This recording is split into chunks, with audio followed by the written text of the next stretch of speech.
මොකද සර්? මොකෝ නිකන් හොරෙන් එන්නේ?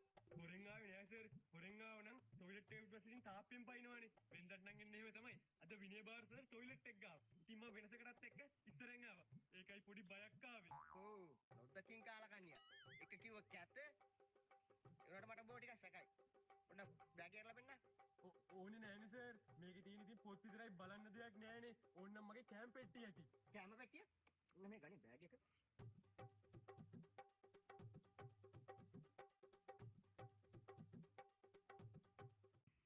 මං කිව්වනේ සර් මේකේ මුකුත් නෑ කියලා.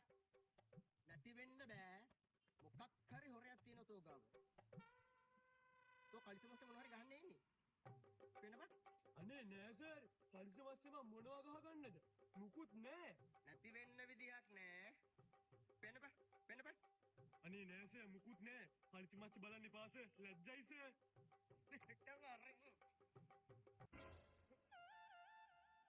කිව්වනේ සර් බලන්න එපා කියලා. බය වුණානේ.